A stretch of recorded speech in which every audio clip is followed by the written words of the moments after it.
Hi everybody, this is the baseball highlight, the amazing, spectacular, terrific, the great one, the People's Champion, your host, the HUD, and welcome back to the Baseball HUD. Hopefully you like this video and hit that subscribe button. This video is going to be a little bit longer than usual because people have been asking for a little bit more today. And this is going to be in three parts of this video. We're going to talk about the series against the Rangers. We're going to talk about Pete Alonso. And of course, we're going to talk about the Cubs series this weekend. So the Mets won 2 out of 3 against the Texas Rangers. In the first two games, the Mets bats were alive. In the first game, the Mets scored 14 runs. Everyone other than Tyrone Taylor had a hit in the game. Mets had multiple guys get multiple hit games on Monday, and it was a very good win for the Mets. Now, in the second game, which was interesting, was the Mets were down 6-2. Luis Severino gave up, I guess, a 4-run inning in the middle of the game, but he was able to settle down and got the Mets into the 7th inning, which was very good. He had, interestingly enough, he pitched well enough to keep the Mets in the game, and the Mets came back in the game. They tied the game in the 8th inning on a 2-run double by Francisco Alvarez, and then they took the lead in the 9th inning. The Mets played really well in these first two games. To where they won 7 in a row. The offense in particular has really led the way over the last really 2 weeks. They're 12-5. Really since they had that team meeting and really since they made the change about a month ago with Francisco Lindor batting leadoff, this offense has taken hold. And since they made the other change to put JD Martinez in the number 3 hole, putting a real professional hitter in the middle of this lineup has really helped. You can see the effect of having a real, true professional hitter in a lineup that needed a professional hitter. And JD Martinez, you see it. I mean, there's nothing more you can really pin to. I think that's one of the keys of this club is that he's come in and he's put real good professional at-bats. Plus, he's very willing to critique and talk about the at-bats of his teammates. And you see that in particular with Pete Alonso, because Martinez goes the opposite field. He goes to right center field. That's his power alley. And Pete, as you can tell, his batting average has gone up a little bit. The runs batted in is going up. The home runs are starting to go up.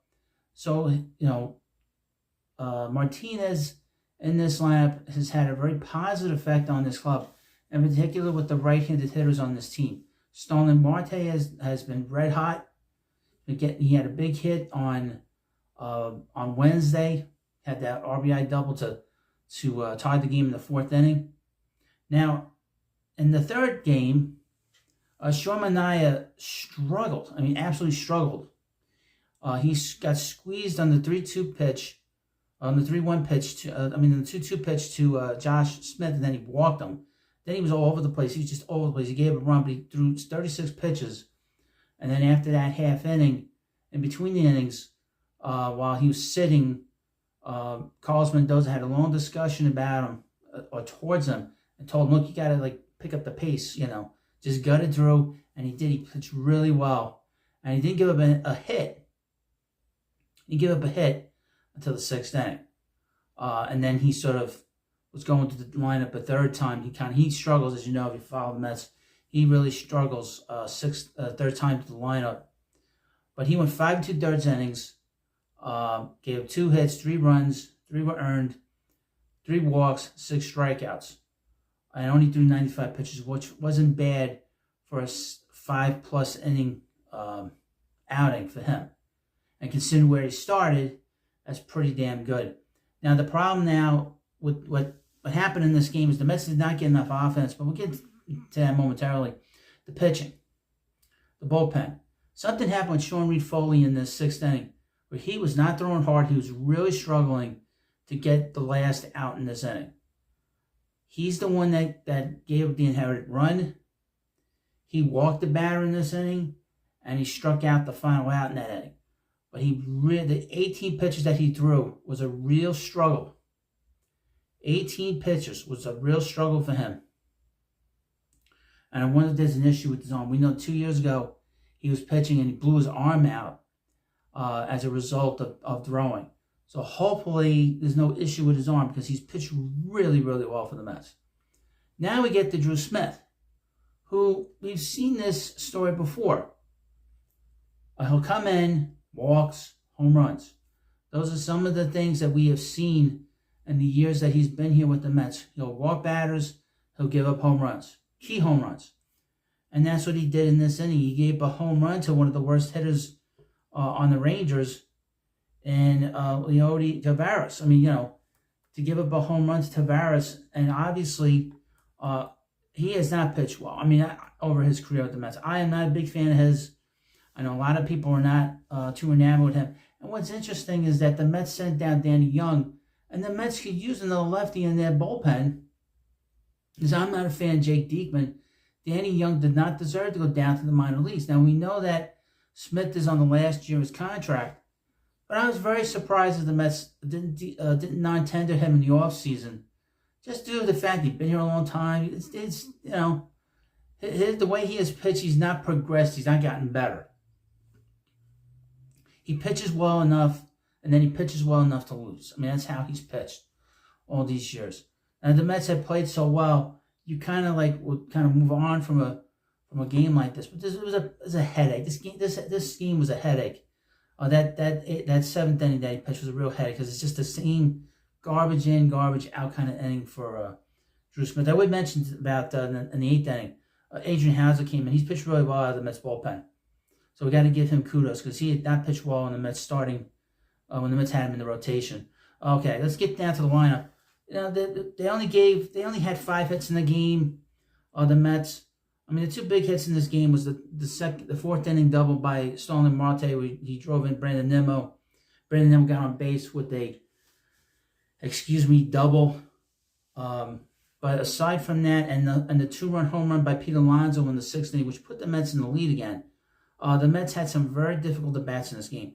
The 4th inning killed the Mets, quite frankly, because they had 2nd and 3rd with Martinez at 3rd and Marte at 2nd with that double. And Haney just got out of, Andrew Haney is the kind of pitcher that does well against young hitters, and that's what he did in this 4th inning. In that 4th inning. He struck out Vientos, and Vientos did not have a good game. He struck out twice. He had a bad at-bat in the 9th inning that was pathetic. And then Alvarez struck out. Francisco Alvarez struck out in that 4th inning as well. So you had a couple of bats, two really key at bats by 2 young guys. I know that they've had a lot of hits. I wonder if Mendoza should put like a veteran between the 2 of them. Just a suggestion. It's not a big deal, but I thought that having all these 2 particular young hitters back to back, especially against a crafty lefty like Haney, would be a good matchup. It's just this is more a second thought than a first thought. It's more of a second guess on my part, so it's a little unfair, but just a thought as I'm doing this video. But they went up against a lefty that has not pitched well. He's 2-8. His record's been terrible. Doesn't seem that the Rangers have scored a lot of runs for him. When you're 2-8 and you're still pitching, that means his team is not. He's not had a couple bad outings, and his team hasn't hit for him. That's probably how I've seen, just sort of at a glance with Haney. But the Mets won 2 out of 3 in Texas. They're going to Chicago. I'm going to talk about that at the end of this video. Now let's talk about the polar bear, Pete Alonso. And in his last 5 games, Pete is 9 for 23. So his production has really increased over the last few days. I mean, he's done a really good job. He's hit 2 home runs, and he's had 9 RBIs. So over those 5 games, he's hit really well. And he had 3 strikeouts last night, but a couple days ago. But he has turned his season around to where he's starting to pick it up. The batting average is up to 243. The on-base percentage is 321. The slugging is 475. And the OPS is starting to get back where it normally is. It's 796, just under elite. Anything over 800 is elite. Over 800 is elite. And his OPS plus has actually been pretty good, 131. But really, I sort of wanted to mention this and just talk about this, which is what this video is about. It's about Pete Alonso and really his future with the Mets. I've done a lot of videos discussing his future. Obviously, he's a free agent. Obviously, he's the big home run hitter in this market. either before the trading deadline or in the offseason, along with Juan Soto.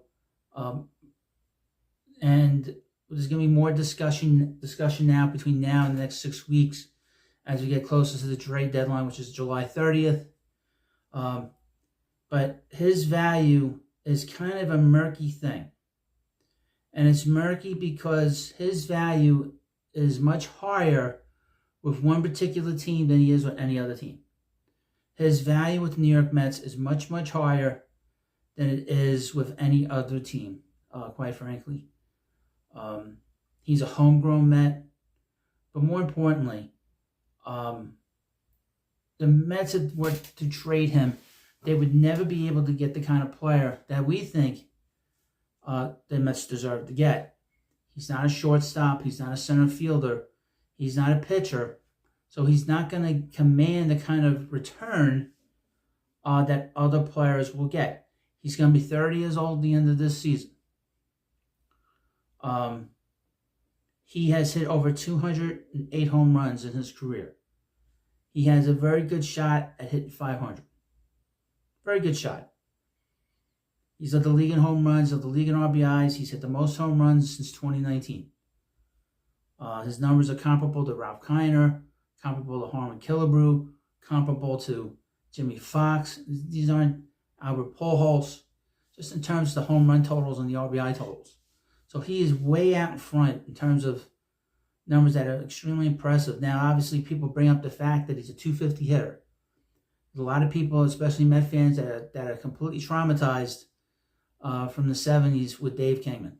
Why? I don't know. But he gets labeled, he gets smeared by people that don't like this type of player at first base.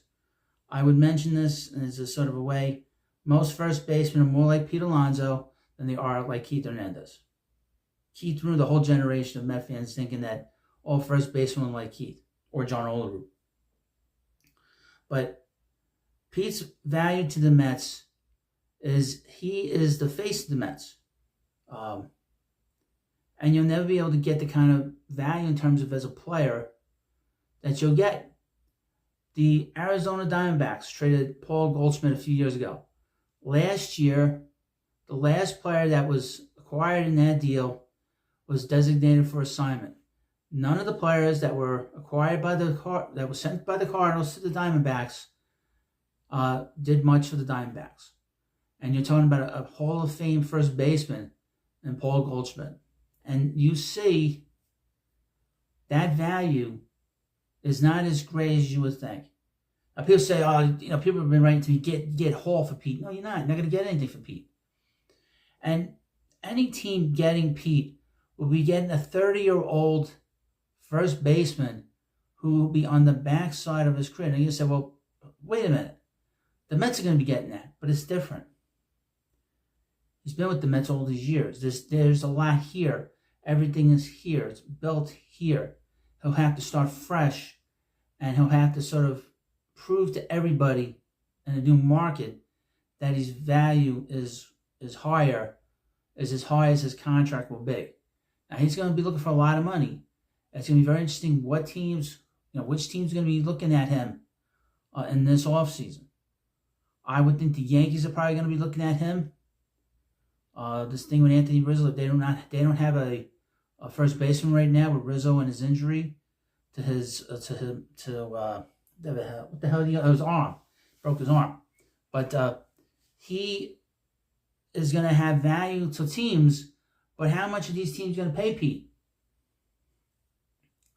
Especially when they've seen that the batting average has gone down the last 2 years. Even though he's done a better job over the last few weeks, he's still hitting 243. His career high was 2 years ago for Pete, was 271.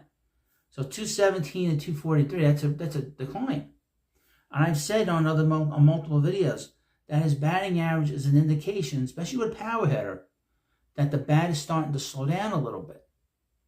I mentioned two particular players, which were former Mets, and I know they were catchers, Gary Carter and Mike Piazza.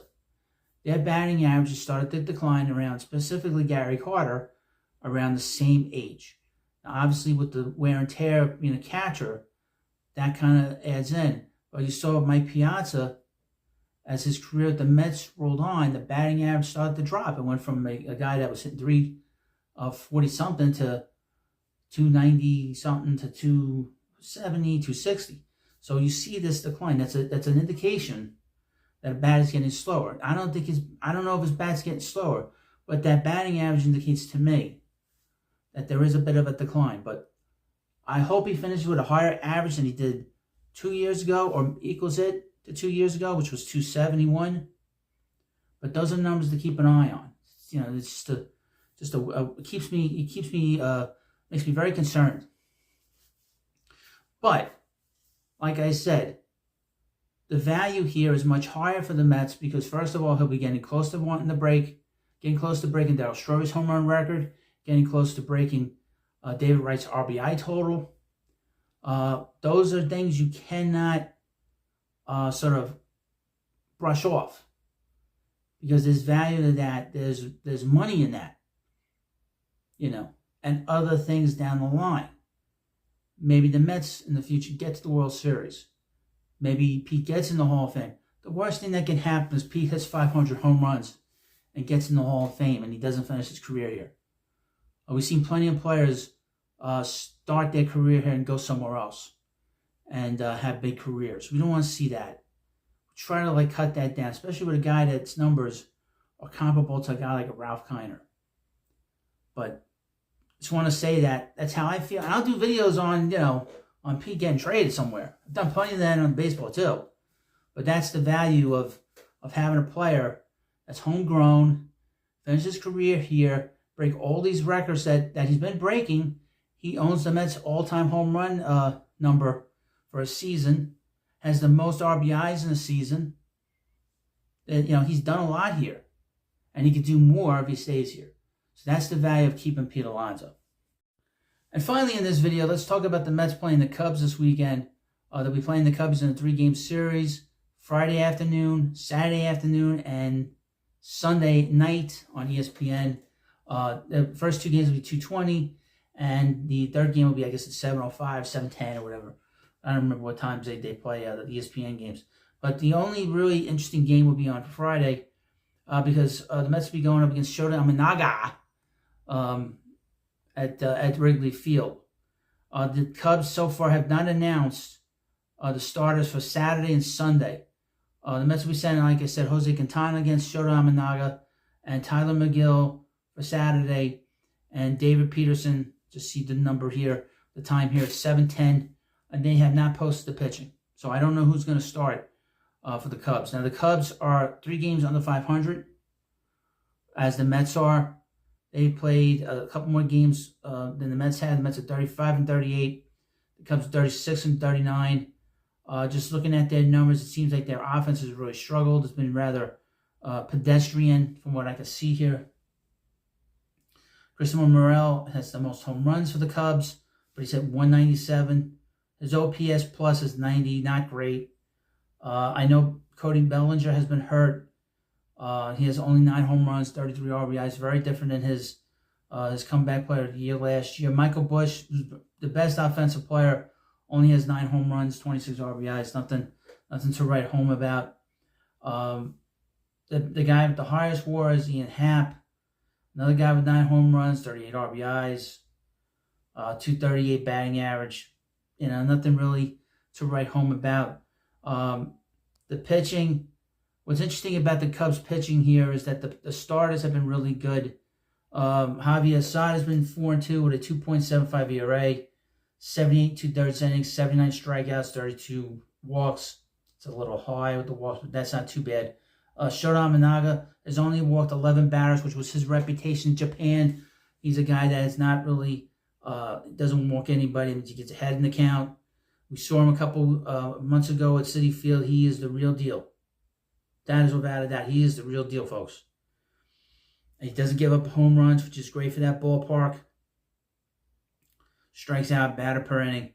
He is the real deal, and he's taken Major League Baseball by storm, and Chicago by storm as well. Jameson Tynion, 3-3, 3.08 ERA. I don't know if he's starting this weekend. I don't know if Assad's starting this weekend.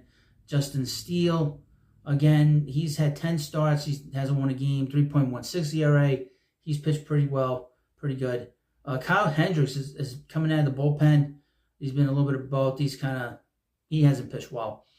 Ben Brown's on the injured list. He's a guy that has pitched well. Really, the biggest negative and the biggest problem with the Cubs is their bullpen. The bullpen, aside from Hayden Wisniewski, the rest of this bullpen is not very good. Hector Neris has got an ERA of 4.73. He's walked 20 batters and 26 and 2/3 innings. And he's got 10 saves. Mark Leiter Jr. has not pitched well. He's given up 13 walks and 28 and 2/3 innings. It's way too high. Luke Little, get this. He has walked, 16 batters and 19 innings. So the Cubs bullpen has not been very good, although Drew Smiley has pitched well. He's pitched 17 games out of the bullpen, 24 and 2/3 innings, 3.33 ERA. Tyson Miller, keep an eye on him. He might be a guy that could be a problem in the series. He's got a 1.23 ERA, 13 games, 14 and 2/3 innings. So these are the kind of things to keep an eye on with the Cubs. The offense isn't great. The pitching has been pretty good, but the bullpen has not been good. It's been kind of obviously up and down, and they've not played well. They've been kind of a disappointment considering that they spent $400 million for the manager, Craig Counsell. But this is what we have to see. This is my preview for the Mets versus the Cubs this weekend. We'll see the Mets continue to roll. When the Mets come home, they play the Yankees for 2 days, and then they play the Astros for 3 games. So that is a hefty lift for the Mets over the next week.